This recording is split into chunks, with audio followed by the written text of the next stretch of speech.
Hello and welcome back to Theatre Beard, and this is the very first Hot Topic video.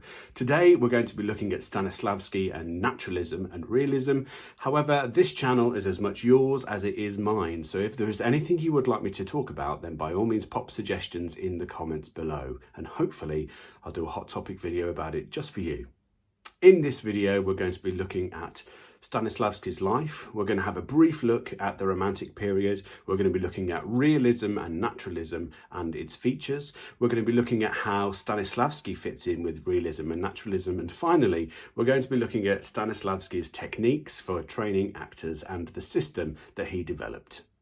Because we're going to be dealing with quite large subjects, this video might be a little bit longer than some of the others. So you could either watch the whole thing all the way through, or you could use the timestamps in the description to just check out particular bits that you feel might be the most relevant to you.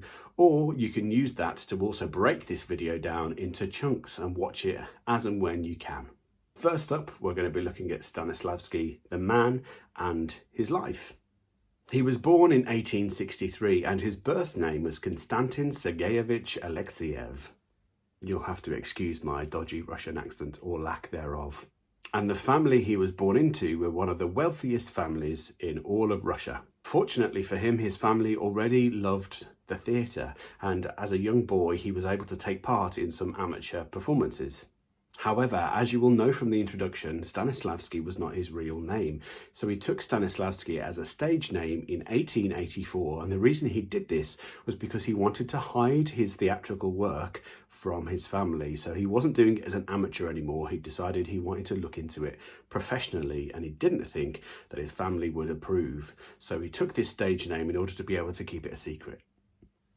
That said, 3 years later, in 1887, he received his family's blessing and went on to become one of the most influential theatrical figures of his lifetime.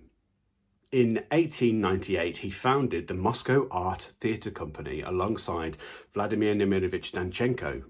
Because of Stanislavski's wealthy background, he was able to have the money to be able to put that towards setting up the theatre company in the first place. However, he didn't pay for the theatre company to the end of time. It was just those first initial costs that he covered.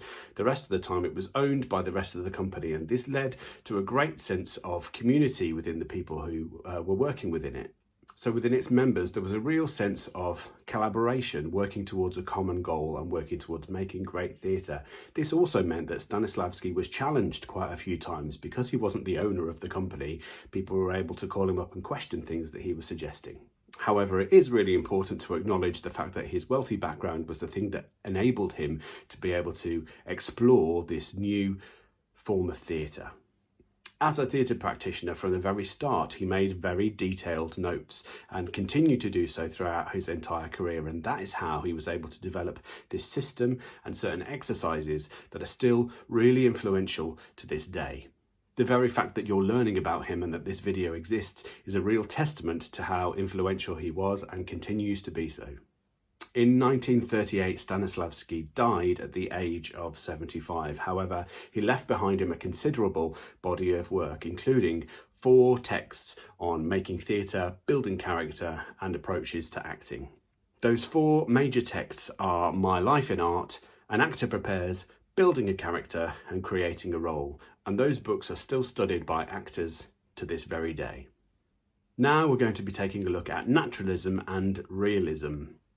And I'm just going to point out it's very different to naturism. That's something else entirely. Sometimes I think we think about artistic movements as standalone things that only exist within themselves. However, very often they're a response to things that came before it. And that's very much the case with realism and naturalism. They came as a reaction to the Romantic period, which was a period of around about 150 years. So it was quite well established. Because studying theatre is relatively new, so for example, people have studied mathematics for thousands and thousands of years, but theatre studies is a relatively new subject, and therefore we sometimes borrow from lots of other subjects. So for example, naturalism is a term that was coined through biology and the famous biologist Charles Darwin. One of the key thoughts around Darwin's theory is that humans evolve and develop as a result of the things that they inherit from their parents and all their ancestors, but also the environment around them, so their given circumstances. We're going to come on to that later on. Didn't think you'd be getting some biology in a theatre vlog, did you? Some of the features of the Romantic period in theatre were that the stories were quite overblown and unrealistic. It featured royalty and aristocrats. The characters were quite two-dimensional, kind of caricatures. But then there were playwrights like Henrik Ibsen that came along and started writing three-dimensional, fully formed characters in very realistic, everyday situations. And it really reflected the lives of the people that were in their audience. So it was a real move away from melodrama and caricature and stock characters. So, what are some of the features of realism in theatre? Well, I'm about to tell you. As ever, it's really difficult to come up with some kind of definite recipe for what realism in theatre is, but there are some key elements that will definitely be featured. The set in a realistic production is solid, three-dimensional, and it's usually a three-sided space with an imaginary fourth wall that separates the performers on stage from the audience. If you're not familiar with the term fourth wall, then check out another video that I'm going to be making about that very concept.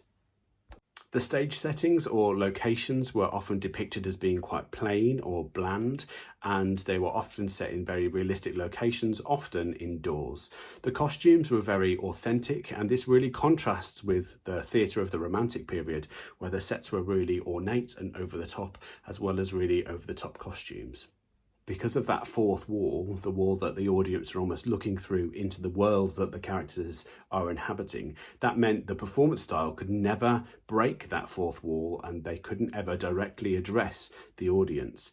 It also meant that they couldn't do things like tableaus. You might know them as freeze frames, because these things don't happen in real life, and they were trying to represent real life on stage as much as possible. The dialogue that was used for the characters to speak to each other was the everyday language that people would use day to day. It wasn't rhyming, it wasn't poetry, which was very much a feature of the Romantic period. It was just conversational. And with realism in theatre, there was a real push to focus on the stories of ordinary people. And with Stanislavski, he very much focused on the stories of the middle classes, or the bourgeois, to use the term of its day. Plays within realism would be set within realistic contexts, so they would avoid things like fairy tales, or they would avoid ghosts or fairies or gods that would come down and intervene in the lives of humans. And because of all of these things, the people in the audience could really relate to the characters and the action on stage, and therefore realistic theatre became very, very popular very, very quickly. Now we're going to move on to naturalism, and I very much see naturalism as part of realism. It's almost like a realism plus, if you like. The reason I say that is because naturalism features a lot of the same characteristics as realism, but there are just some added extras. As I mentioned at the start, naturalism borrowed from the world of biology, and they almost had like a scientific approach to looking at the circumstances of a character. So it could be their family situation, it could be the environment that they're in, and all of these things would contribute to how that character's story evolved and how it would be performed. Within naturalistic theatre, the characters were often lower class or working class, and the subject matter was often things that were quite taboo, so things like poverty, suicide, and sex. So now we're going to look at some of the similarities between realism and naturalism. Both realism and naturalism would show things on stage that could actually happen in a person's life, so that included the lives of the people in the audience that were watching. Both of these genres of theatre focus on individuals and families in everyday situations. As time went on, these two genres of theatre almost blended together, so it became really difficult to identify plays and performances as 100% naturalism or as completely realism. And one of the reasons is elements of realism and naturalism could exist alongside each other in the same performance. Therefore, it becomes really difficult to classify Stanislavski as purely a naturalistic theatre practitioner. He was very much committed to realism throughout his entire life, but came to stand out against this scientific approach. There are obviously many examples of Stanislavski's work within realism, particularly with his work on plays by Chekhov, for example. However, he also worked on plays by Shakespeare, which aren't very fitting within the realistic theatre genre because obviously of things like direct address. So it would be a mistake to just think of Stanislavski as being stuck within realism because he actually experimented a lot more than people might realise. In essence, just try and avoid a broad, simplistic approach to his work.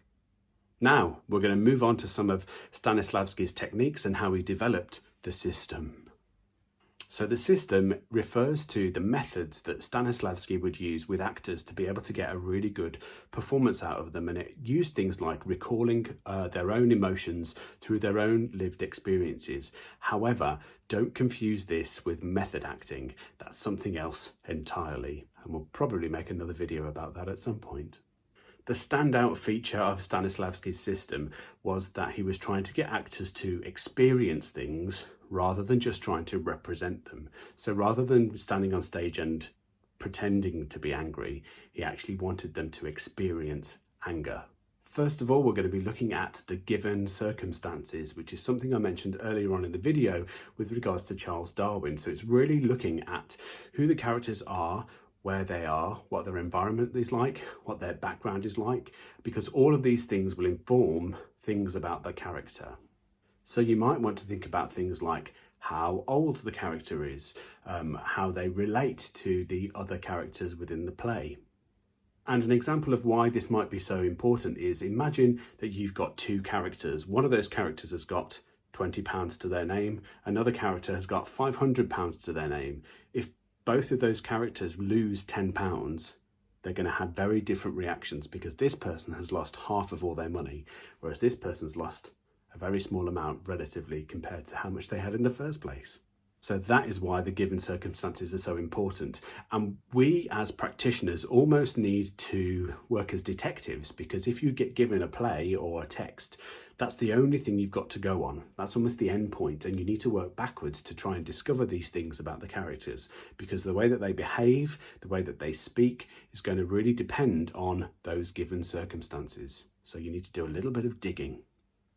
Emotional memory is when an actor thinks about a real-life lived experience that they had where they felt the same emotions that their character felt in a particular situation. So depending on what their role demands, they're going to have to do a lot of searching within themselves to try and find examples where they felt something similar in their own life, and then they're going to call on that experience through their performance.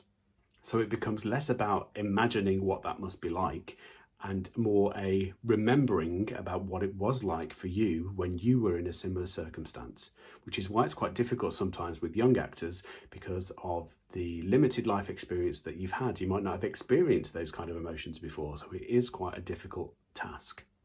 Stanislavski would also look at the method of physical actions, so really analyse how we do particular tasks and how we do particular things in our everyday lives. This is also connected to the given circumstances because the way that we do particular tasks changes depending on the circumstance. So if you take something as simple as walking to school, if you walk to school or walking anywhere, if it's freezing cold outside, you're going to walk in a very different way. If you're late, you're going to be walking in a very different way. If you've got all the time in the world, you're going to be walking differently again.